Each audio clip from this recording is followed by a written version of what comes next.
नमस्कार, मेरा नाम डॉक्टर स्वाति सिंह है और मैं एक कंसल्टेंट ऑब्स्टेट्रिशियन एंड गायनेकोलॉजिस्ट हूँ एमएमसी हॉस्पिटल लखनऊ में।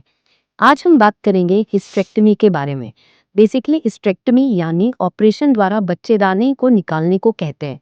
अब इसके बहुत सारे इंडिकेशंस या कॉजेज हो सकते हैं कि हमें ये कब कब करना पड़ सकता है।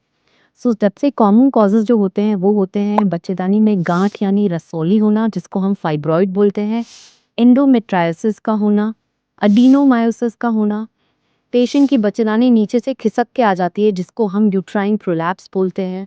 और अगर सब कारण रूल आउट हो गए हों तो कभी कभी क्रॉनिक पेल्विक पेन के लिए भी बच्चेदानी निकालनी पड़ सकती है। एंड इन सिचुएशंस जहां बच्चेदानी के मुंह, बच्चेदानी या आसपास के अंगों का कैंसर हो, वहां पे बच्चेदानी निकालना लाइफ सेविंग हो सकता है।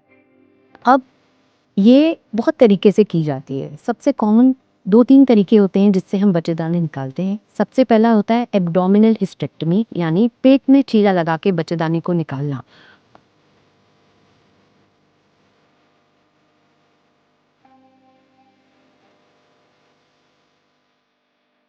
दूसरा होता है वजाइनल हिस्टेरेक्टमी यानी वजाइना के रास्ते से बच्चेदानी को निकालना।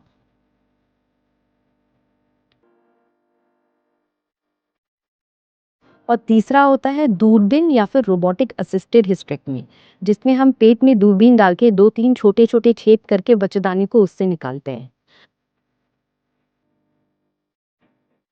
अब सब तरीकों के अपने-अपने फायदे होते हैं। जहाँ पे गांठ बहुत बड़ी हो, बहुत ज़्यादा दिक्कत हो और पेशेंट ऐसे सेटअप में हो जहाँ लैप्रोस्कोपी की सुविधा ना हो, वहाँ पे पेट पे चीरा लगा के हम बच्चेदानी निकाल सकते हैं।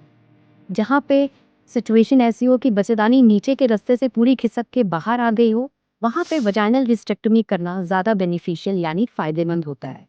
और कभी-कभी हम लैप्रोस्कोपिक असिस्टेड हिस्टेरेक्टमी करते हैं, जिसमें पेट में या कहीं पे भी चीरा नहीं होता है, बस हम लैप्रोस्कोपी द्वारा 2-3 छेद करते हैं पेट में और उसके द्वारा यूट्रस को रिमूव कर देते हैं। नाउ इन सभी तरीकों का अपना-अपना बेनिफिट्स होता है। अब इसके नुकसान क्या-क्या हो सकते हैं? बेसिकली हर सर्जरी में अपने फ़ायदे नुकसान होते हैं।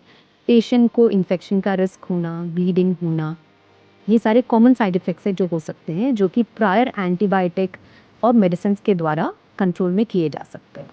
अब ये ध्यान में रखना बहुत इम्पोर्टेंट है कि हिस्टेरेक्टमी कब करनी चाहिए। बेसिकली हमें ये इवैल्यूएट करना पड़ता है। ऐसा सिचुएशन में जहाँ हर दूसरी मेडिकल ऑप्शन फेल हो गई हो, वहीं पे हिस्टेरेक्टमी को लागू किया जाता है। जैसे कि मेडिसिन्स काम ना कर रही हो पेशेंट पे, इंजेक्शंस काम ना कर रहे हों, और कभी-कभी हम मिरेना इंसर्ट करते हैं जहाँ पेशेंट्स को बहुत हेवी ब्लीडिंग होती है, फाइब्रॉइड, एंडोमेट्रायोसिस या एडिनोमायोसिस की वजह से। वहाँ पे वो भी अगर काम ना कर रहा हो तो एज़ लास्ट रिज़ॉर्ट हमें हिस्टेरेक्टमी यानी बच्चेदानी निकालनी पड़ती है। बट ऐसे सिचुएशन में जहाँ ये प्रोसीजर लाइफ सेविंग हो, वहाँ इसको फर्स्ट रिजॉर्ट रखना चाहिए। जैसे कि कैंसर्स, वहाँ पे पहले हिस्टेरेक्टमी करना बेटर इसलिए होता है because it is life saving. So हमें पेशेंट का एज, पेशेंट के कोमॉर्बिडिटीज़ क्या हैं, पेशेंट की जनरल हेल्थ कंडीशन क्या है, और आगे जाके पेशेंट को प्रेगनेंसी चाहिए कि नहीं, ये सारे फैक्टर्स को कंसिडर करने के बाद एक ट्रीटमेंट मोडालिटी हम प्रिपेयर करते हैं और उसके अकॉर्डिंग पेशेंट को हम ट्रीट करते हैं। सो बेसिकली ये रही एक बेसिक जानकारी बच्चेदानी निकालने के बारे में। फॉर मोर इन्फॉर्मेशन आप दिए गए नंबर पे कॉल कर सकते हैं या फिर हमारा सोशल हैंडल भी फॉलो कर सकते हैं। Thank you.